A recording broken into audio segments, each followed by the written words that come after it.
ये देख देख इसका माथा मुझ पर गया है। कोई कहती नाक, कोई कहती होठ, कोई कहती हंसी, सब यही कहती ये मुझ पर गया है, ये मुझ पर गया है। वो तो बाद में मेरे गजब के कारनामों को देख के सब पलटी मार गए। तो आने लगे हराम खोर, पता नहीं किस पे गया है। क्या बात है काका। अच्छा मैं बिगड़ न जाऊं इसलिए मेरे बाप ने मुझको गांव वाले सरकारी प्राइमरी स्कूल में नहीं पढ़ाया। मेरा एडमिशन एक अच्छे प्राइवेट स्कूल में कराया। पिताजी का अच्छा विचार था, मगर मैं भी होनहार था। उस अच्छे स्कूल की अच्छी पढ़ाई भी मेरा कुछ नहीं बिगाड़ पाई। मैं वहां भी अति प्रसन्न, 5वीं तक पहुंचते पहुंचते सर्वगुण संपन्न, पढ़ाई लिखाई छोड़कर हर विषय का विशेषज्ञ। फिर मेरे बाप ने घर पर 50 रुपए महीने का ट्यूटर लगा दिया। वो ट्यूटर मुझको 5 रुपए पढ़ाता था, 45 की ठुकाई करता था। अच्छा मेरे ठुकाई कार्यक्रम में मेरे पिताजी भी रेगुलर सहयोग करते थे। कभी कभी फूफा मामा मौसा जी भी अपना कीमती वक्त देते थे। मैं शाम को पढ़ता जरूर, फिर पिटता जरूर, फिर रोता जरूर। जिस रोज नहीं सुनते मेरा रोना, मोहल्ले वाले आके पूछते आज बबुआ की तबीयत खराब है कहाँ? अच्छा जिस बार मैं पास हो जाता था तो पिताजी बाजार के किसी दुकान से मुझको जूते दिलवाते थे। जिस बार फेल हो जाता तो खुद देते। इसी तरह बाल लीलाएं दिखाते हुए मैं इंटरमीडिएट में पहुंच गया। तो मेरे बाप ने नई मोटरसाइकिल दिलवा दी कि मैं ठीक समय पर विद्यालय पहुंच जाऊं। मैं ठीक समय पर पता नहीं कहां कहां पहुंचता था। विद्यालय छोड़। एक दिन ठीक समय पर पुलिस पहुंच गई। फिर मैं ठीक जगह पर पहुंच गया। फिर आज 6 महीने के बाद तिहाड़ की तीर्थ यात्रा करके वापस लौटा। तब मेरे बाप ने कहा कि देख अब सभी लक्षण तेरे अंदर उभर आए हैं, ऐसा कर तू कवि बन जा। तो आप लोगों ने पढ़ा होगा कि वियोगी होगा पहला कवि। आ से उपजाओ, आ से गान कविता निकलती है। आ कब निकलती है? जब पढ़ती। बिना पढ़े कोई कवि बन ही नहीं सकता। ये जितने मंच पर बैठे हैं सब पर पढ़िए, सीतारा जी के ऊपर ज्यादा पड़ गई है। सही कर रहा हूं। जिन्हें अच्छा जिस पर जैसी पढ़ी है वैसे उसकी कविता। जिन्हें बीवी ने पीटा करुण रस में गुनगुनाते, पिटे जो प्रेमिका से वो सभी श्रृंगार गाते हैं। जिन्हें पब्लिक ने पीटा बन गए वो वीर रस के कवि, जो थाने में पिटे हैं हास्य की कविता सुना। मित्रों इसको भी बहुत यूट्यूब पर आपने सुना होगा। बिल्कुल। क्या आप लोग इस तरह से अब बैठे हुए हैं कि क्या आप जान लेके छोड़िएगा? सुनाओ। बिल्कुल।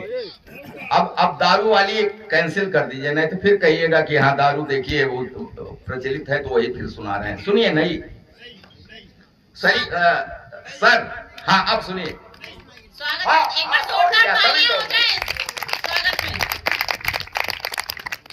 कि चुनावी दौरे से मंत्री जी एक दिन थक कर आए थे।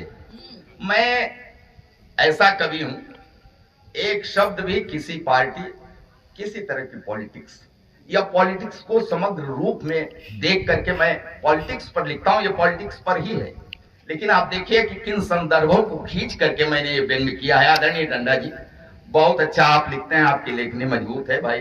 नरकंकाल सांडिल्य जी सुनिएगा, रामायण और महाभारत के संदर्भों को मैंने लेकर के इस कविता सुनाया। कह रहा हूं कि चुनावी दौरे से मंत्री जी एक दिन थक कर आए थे। पूरा मुर्गा निगल कर बोतल भर ठर्रा चढ़ाए थे। किसी पार्टी पॉलिटिक्स से मेरा कोई मतलब नहीं। जरा झपकी लगी तो क्या देखा कि राक्षस राज आया है। बड़ी श्रद्धा से जोड़े हाथ है और सर झुकाया है। वो बोला हे महामानव अनोखी आपकी माया, गुरु गुरु मंत्र दे दीजिए शरण ये दास है यार। हे गुणियों के गुणी चहुओर बसता है आपका डंका, बता दीजिए मैं क्यों हारा गया मारा गई लंका। तदा मंत्री जी उवाच बोले मंत्री जी सुन रावण, सुनिएगा व्यंग, बढ़िया व्यंग। बोले मंत्री जी सुन रावण, पते की बात बतलाऊं, अरे रखें श्रद्धा तो शुक्राचार्य को मैं नीति सिखलाऊं। तू किस खेत का मूली? रखें श्रद्धा तो शुक्राचार्य को मैं नीति सिखलाऊं। तरस आती है दशरथ पर, वचन की पूंछ पकड़े थे, निभाए रीति रघुकुल की, मरे कैसा जो अकड़े थे।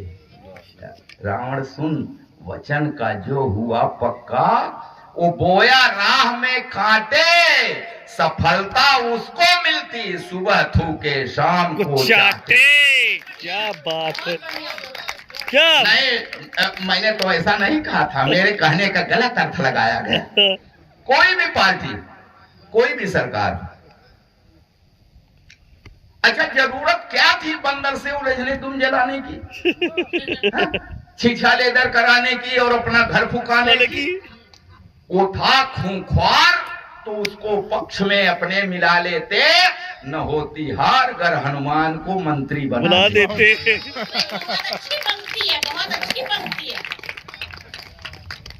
अगर तुम बंदरों को भालुओं से श्रेष्ठ बतलाते, पूरा यूपी बिहार इसी मर्ज का मारा है। हाँ, अगर तुम बंदरों को भालुओं से श्रेष्ठ बतलाते तो दोनों तुमसे क्या लड़ते, वो खुद आपस में लड़ जाते। बहुत बढ़िया।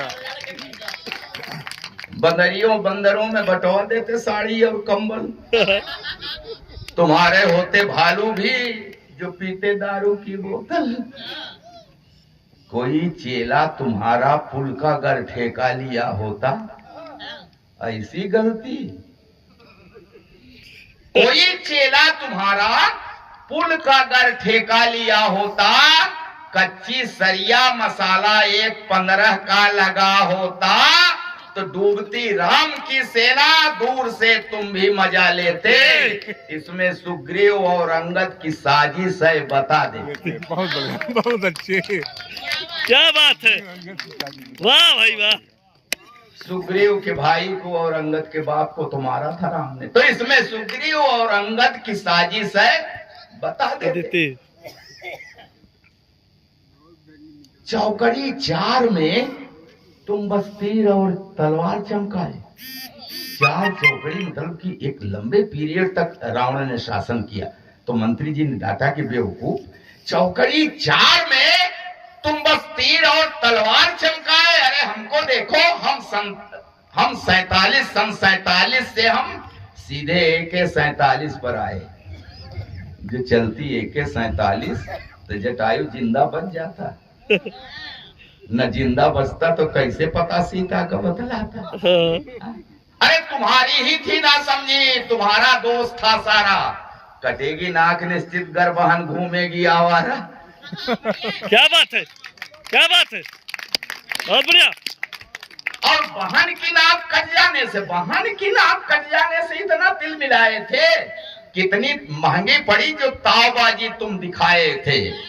अपना सिद्धांत है, कुर्सी पे कोई आंच ना आए, कोई गरियाए या थूके रहे या नाक कट जाए। क्या बात, बहुत बढ़िया, बहुत सुंदर। और किए थे अपहरण तो शर्त रखते, चिट्ठी भिजवाते, फिरौती मांगते, खूब राम को लक्ष्मण को धमकाते, सजाकर वाटिका में सीता को जा मनाते थे। अरे मूर्ख, तुम अपने आप को खुद ही फंसाते थे। ढिठाई अपहरण के केस में कितने अनाड़ी थे, ढिलाई कर रहे थे रेस में, कैसे खिलाड़ी थे। कत्ल सीता का कर देते, कहानी मिट गई होती, निशाना तुम नहीं बनते, निशानी मिट गई होती। क्या बात है। हुआ कृतकृत रावण, सर झुकाया, हट गई छाया, गया त्रेता हुआ द्वापर तो दुर्योधन नजर आया। वो बोला, ज्वाला बदले की धधकती है, कृपा कीजिए, कबीरा पर हे रामानंद गुरुवर हाथ धर दीजिए। डांटे मंत्री जी, दुर्योधन भला कब अक्ल पाएगा।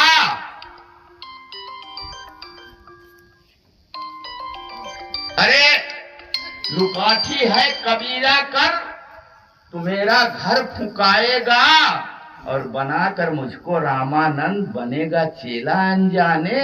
वो जाने राजनीति क्या बैठ जाए जो सिरहाने। बहुत बढ़िया, बहुत अच्छी। कहते, सुनिए तथ्य की बात है,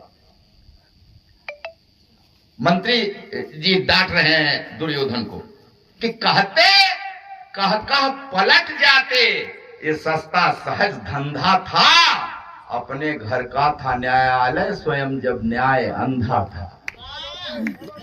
तालियां बजाइए, समझ में आएगी कविता धीरे धीरे आप। और ये तब से आज तक अंधा है। कहते कह कह पलट जाते, ये सस्ता सहज धंधा था, अपने घर का था न्यायालय, स्वयं जब न्याय अंधा था। विदुर भीषम को सबसे पहले ही अंदर कराना था। खाए हिंदुस्तान की खाए पाकिस्तान की, जब देखो तब पांडवों की बड़ाई करते थे, खिलाता दुर्योधन। तो मंत्री जी ने कहा विदुर और भीषम को सबसे पहले ही अंदर कराना था, बताकर राजद्रोही दोनों पर मीसा लगाना था। कहते कि भीम पेटू औरों का है हक हड़प जाता, तो गदा में जंग लग जाती, गबन का केस चल जाता। कपट कान्हा में बतलाते तो निश्चित था वो फंस जाते, 420 बन जाती, जमानत को तरस जाते। और नाम नहीं लूंगा, उस समय लिखा था मैंने, जब लिखा इस कविता को, कोई एक तीर अर्जुन का विदेशी है बता देते।